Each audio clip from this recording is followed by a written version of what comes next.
इस समय दुनिया बहुत सारी चुनौतियों से परेशान है। उसमें एक विषय है आतंकवाद। और अमेरिका ने हमेशा कहा है कि वह आतंक के खिलाफ स्पष्ट नीति रखता है। वो किसी भी हालात में आतंक को बर्दाश्त नहीं करेगा। अमेरिकी राष्ट्रपति ट्रंप ने आतंक से बदला लिया जब उन्होंने आतंकिस्तान के सेना के अध्यक्ष को बुलाया। और क्या बढ़िया बदला लिया। और ये बदला किस तरीके से लिया, तो उसे लंच पर बुलाया।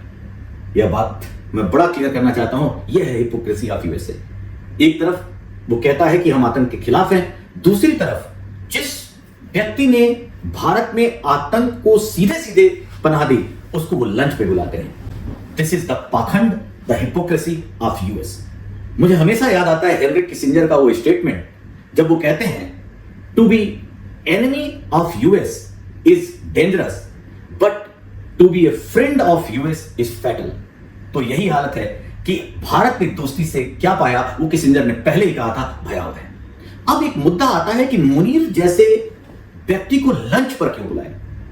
पहला पॉइंट है, व्हाइट हाउस में एक परंपरा रही है कि अमेरिकी राष्ट्रपति राष्ट्राध्यक्ष या डेमोक्रेटिक लीडर जो प्रधानमंत्री है उसको ही लंच पे बुलाता है। लेकिन मुनीर इस समय सेनाध्यक्ष और अभी फील्ड मार्शल बना दिए गए हैं, उनको लंच पर बुलाया गया। इससे पहले भी पाकिस्तान के 3 सेनाध्यक्ष अयूब खान, जनरल जियाउल हक और परवेज मुशर्रफ को बुलाया जा चुका था, लेकिन वो उस समय तख्ता पलट कर चुके थे। मतलब स्पष्ट है वो पाकिस्तान के राष्ट्राध्यक्ष बन चुके थे। मुनीर को लंच पे बुलाने से अमेरिका ने अपनी खुद जो एक लीगेसी है, जो हिस्ट्री है, उस पर एक कलंक लगाया है। क्योंकि राष्ट्राध्यक्ष को ना बुलाकर सेनाध्यक्ष को बुलाया, जो एक मैसेज देता है कि ट्रंप ये मानते हैं कि पाकिस्तान का असली प्रधानमंत्री शहबाज शरीफ नहीं है बल्कि मुनीर है, असली मुनीर है, जो भारत का भी क्लेम है। वो मुनीर जो 2 स्टेट थ्योरी को प्रोपोगेट करता है, हिंदू मुस्लिम षड्यंत्र की बात करता है, सीधे सीधे प्रॉक्सी वार की बात का एक तरह से समर्थक रहा।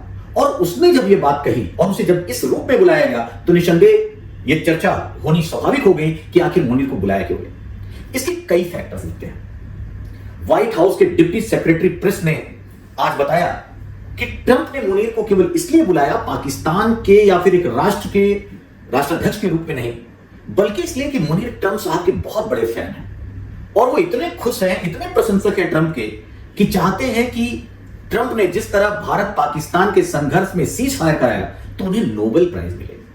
ट्रंप की दुखती रग है नोबेल प्राइज, ग्लोबल लीडर बनना। आप याद कीजिए जब चुनाव हो रहा था तो चुनाव के पहले ही ट्रंप ने घोषणा कर दी कि 20 जनवरी को मैं शपथ लूंगा 2025 में और 21 जनवरी को मैं इजराइल हमास वार रुकवा दूंगा, रूस यूक्रेन वार भी मैं ही रुकवा सकता हूं। और वो कुछ नहीं कर पाए, इसलिए जो बड़बोलापन था उस पर प्रश्न चिन्ह लगने लगा। और इसका खामियाजा किसने भुगता, उनके बड़बोलेपन का? भारत ने। जब भारत ने लगातार पहले उसके टेररिस्ट बेस को नष्ट किया पाकिस्तान के, और जब उसने हमला किया तो ना सिर्फ हमने डिफेंस किया बल्कि उसकी 11 एयरबेस और नूर खान जैसे एयरबेस को डिस्ट्रॉय कर दिया जहां खुद अमेरिका के एसेट्स थे। अमेरिका को यह समझ में नहीं आया क्या हो रहा है। और ऐसे में अमेरिका ने जरूर प्रयास किया भारत से कि सीज फायर की बात हो, लेकिन जब हम लोग टालमटोल की स्थिति में रहे, लेकिन जब डीजीएमओ स्तर पर वार्ता हुई, पाकिस्तान खुद घुटनों पर झुका, हमने सीज फायर की बात मान ली। अब इस बात पर जैसे ही ट्रंप को मौका मिला उन्होंने फैलाने का प्रयास किया कि सीज फायर हमने कराया, श्रेय लेना है। ट्रंप नोबेल प्राइज चाहते हैं, ग्लोबल लीडर बनना चाहते हैं। कई फेल्योर के बाद उन्हें जब मुनीर जैसा एक पपेट मिला तो उन्हें लंच पर इसलिए बुलाया गया कि वो नोबेल प्राइज की बात करें और उनका एक समर्थक हो जाए कि सीज फायर वास्तव में कराने में ट्रंप की एक तरह से भूमिका रही है। क्योंकि कुछ ही समय जब मुनीर वहां था उसी समय G7 की बैठक से ट्रंप ने प्राइम मिनिस्टर मोदी को कॉल किया और मोदी को कॉल करके कहा कि आप G7 की बैठक के साथ क्या यहां आ सकते हैं। और कितनी बड़ी उसने कूटनीति या चाल रची थी ट्रंप ने कि मुनीर भी वहां होगा, प्राइम मिनिस्टर मोदी भी वहां होंगी, तो फिर से ये प्रोपोगेशन हो जाएगा कि हमने इस युद्ध विराम को कराया और ये क्रेडिबिलिटी हमें मिलनी चाहिए। लेकिन प्राइम मिनिस्टर मोदी ने बड़ा स्पष्ट कहा कि हमारा बेस्ट शेड्यूल है, हमें क्रोएशिया जाना है, और उन्होंने यूएस जाने के बजाय क्रोएशिया जाना तय किया यहां पर। और बड़ा ही साफ 35 मिनट की इस टेलीफोनिक वार्ता के बाद हमारे जो प्रवक्ता है विदेश मंत्रालय के, उन्होंने बड़ा स्पष्ट कर दिया कि हमने फिर कहा कि हम ना किसी की मध्यस्थता पहले कभी ली है ना कभी लेंगे। तो इतनी स्पष्ट। अब जो भी थोड़े आरोप थे, इस बहाने जो ट्रंप ने मुनीर को बुलाया और इस वार्ता से जो ट्रंप और मोदी जी के बीच हुई, अब ये गलतफहमियां मिट जानी चाहिए कि सीज फायर के लिए ट्रंप ने दबाव दिया। और बड़ी अच्छी स्ट्रेटजी रही, वार्ता के 10 मिनट बाद ही हमारे फॉरेन मिनिस्ट्री के स्पोक पर्सन ने आकर इसे क्लेरिफाई कर दिया। तो जो गेम अमेरिका खेलता था उससे पहले ही हमने ये बात कराकर उसे बैकफुट पे ला दिया। पहला पॉइंट, मुनीर नोबेल प्राइज और सीज फायर के क्रेडिट देने के लिए बुलाया गया। एक पॉइंट और देखता है, इजराइल ईरान संघर्ष के बीच में क्यों? तो इजराइल ईरान संघर्ष के बीच में इसलिए कि क्यों इजराइल से ईरान की दूरी 1000 किलोमीटर से अधिक है, सीमा शेयर नहीं होती है, इसका मतलब आर्मी थल से तो नहीं जा सकती।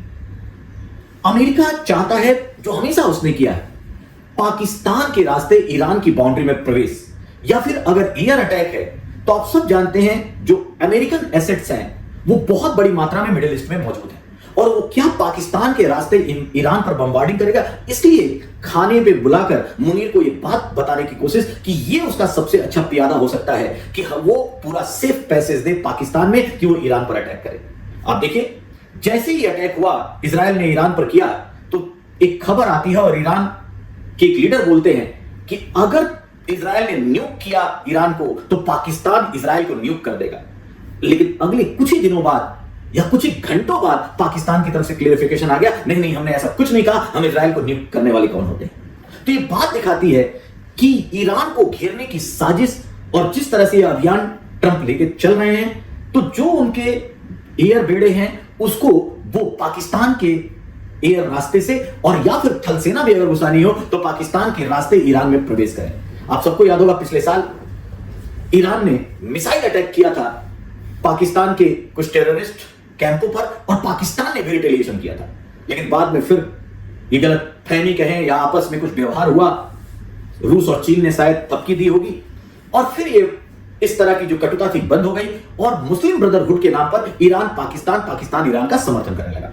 लेकिन फिर से विदेश नीति में ये मान के चलिए कि इस तरह की बातों का एक अलग ही महत्व होता है। जैसे ही अपने नेशनल इंटरेस्ट देखे जाते हैं, इस तरह के जितने रिलीजियस कल्चरल जो हमारे रिश्ते होते हैं वो सेकेंडरी हो जाते हैं। वैसे अमेरिका के लिए हमेशा कहा जाता है, और ये विदेश नीति का एक पक्ष है और अमेरिका पर एकदम स्पष्ट साबित होता है, there is no permanent friend और no permanent enemy in foreign relation, but only one thing is permanent, that is interest. और वो इंटरेस्ट अमेरिका देखता है और जैसे ही उसका इंटरेस्ट जहां पूरा होता है, कभी उसी को दोस्त बना लेता है, उसी को दुश्मन बना लेता है। याद रखिए, वही यूएस है जिसने कभी सद्दाम हुसैन को अपना दोस्त बनाया फिर उसी को मार गिराया। ये वही अमेरिका है सीरिया में तख्ता पलट से पहले जिस व्यक्ति को आतंकी घोषित किया था उसके बाद उसके साथ लंच करता है। ये वही अमेरिका है जिसने सीरिया में सीरिया डेमोक्रेटिक फोर्स को खड़ा किया और अचानक जब असद का पतन होता है सरकार का, अब एसडीएफ को उसके हाल पर छोड़ देता है। तो मुनीर के साथ लंच करने के बाद इस ट्रंप की पॉलिसी, अमेरिकन फॉरेन पॉलिसी में जब ईरान महत्वपूर्ण होगा तो इससे भी दोस्ती कर लेगा। हो सकता है 10 दिन बाद खामनेई के साथ ट्रंप लंच कर रहे हो, हमें यह पढ़ने को मिले। लेकिन कुल मिलाकर प्रेशर पॉलिटिक्स है और ट्रंप का मुनीर को लंच पर बुलाया जाना, अगर हम एक पूरे ग्लोबल उस पर देखें तो यह बेहतर निर्णय भारतीय परिप्रेक्ष्य से नहीं, दुनिया के परिप्रेक्ष्य से नहीं माना जा सकता, क्योंकि जिस कॉम्प्रिहेंसिव काउंटर टेररिज्म की बात की जाती है, जिसका बहुत बड़ा सेंचुरी खुद अमेरिका ने ओसामा बिन लादेन को जाकर एडबाबाद में मारा, हमेशा उसे ग्रे लिस्ट में एफएटीएफ ने रखा हुआ है, और फिर भी उसके सबसे बड़े समर्थक मुनीर को बुलाकर जो मैसेज गया वो सही नहीं गया। और इसीलिए ट्रंप की दुविधा, ट्रंप के कंफ्यूजन और ट्रंप की नीतियों को लेकर केवल ट्रंप नहीं बल्कि अमेरिका पर भी जो विश्वास है दुनिया का वो कम होने लगेगा। और इसीलिए मुनीर को लंच पर बुलाकर ट्रंप एक तरह से अपना स्वार्थ पूरा करना चाहते हैं। हमें इस तरीके से नहीं देखना है कि वो पाकिस्तान को मदद करना चाहता है। एक पॉइंट और मैं कहना चाहूंगा, इन पूरी स्थितियों में एक चीज बहुत गलत हुई, वो हुआ एक तरह से भारत पाकिस्तान को फिर से हाइफेनेटेड किया जा रहा है। अरे कहां भारत कहां पाकिस्तान, चाहे जीडीपी हो, चाहे फॉरेक्स रिजर्व हो, चाहे हमारी ग्रोथ रेट हो, चाहे हमारी पॉपुलेशन हो, हमारी मुस्लिम पॉपुलेशन ही क्यों ना हो, इन सब में भारत मीलों और कई जगह आगे, कई गुना आगे। हम इस बात को छोड़ चुके थे 80 के दशक के बाद। अब भारत बहुत आगे हो चुका है पाकिस्तान के, लेकिन ये खासकर अमेरिका ने जब भी बात करता है भारत पाकिस्तान या पाकिस्तान भारत को साथ लगकर एक तरह से हाइपरनेटेड कर दिया है। हमें इससे बचना है। और इसीलिए मैं जो भारत में लोग प्रश्न पूछ रहे हैं कि भारत ने जब युद्ध किया, पाकिस्तान से संघर्ष हुआ, उसमें कोई देश साथ नहीं आया भारत के, तो आपको क्या लगता है पाकिस्तान से लड़ने के लिए भी आपको कोई दोस्त चाहिए, कोई देश चाहिए? अरे अब आप चाइना को काउंटर कीजिए, हम फोर्थ लार्जेस्ट इकोनॉमी बन चुके हैं। स्पेस मिशन में हमारी जो पावर है वो दुनिया ने देखी। ऐसे में पाकिस्तान के लिए अगर किसी देश के सहयोग की जरूरत है तो ये हमारी अपनी हार है। हम इतने मजबूत तो हो चुके हैं। हाँ, फॉरेन डिप्लोमेसी में, इंटरनेशनल रिलेशन में हमारे पास दोस्त होने चाहिए, और वो हम कई बार दिखाते हैं जब सिक्योरिटी काउंसिल या फिर हम ये कहें यूनाइटेड नेशन ऑर्गेनाइजेशन की जनरल असेंबली की कोई मीटिंग होती है तो हमें कितना समर्थन मिलता है वो हम दिखा देते हैं। इसलिए मुनीर को ट्रंप द्वारा बुलाया जाना ट्रंप की एक सोची समझी साजिश है, और केवल वो अपना एक तरह से हित साधना चाहता है। इससे ज्यादा इसको तवज्जो नहीं देनी चाहिए। और भारत में जो लोग भारत के साथ पाकिस्तान को बराबरी पर कर रहे हैं, जो मैंने कहा हाइफेनेटेड तरीके से, इस हाइफेनेट नहीं कीजिए, डी हाइफन कीजिए। भारत कहीं बहुत आगे है पाकिस्तान।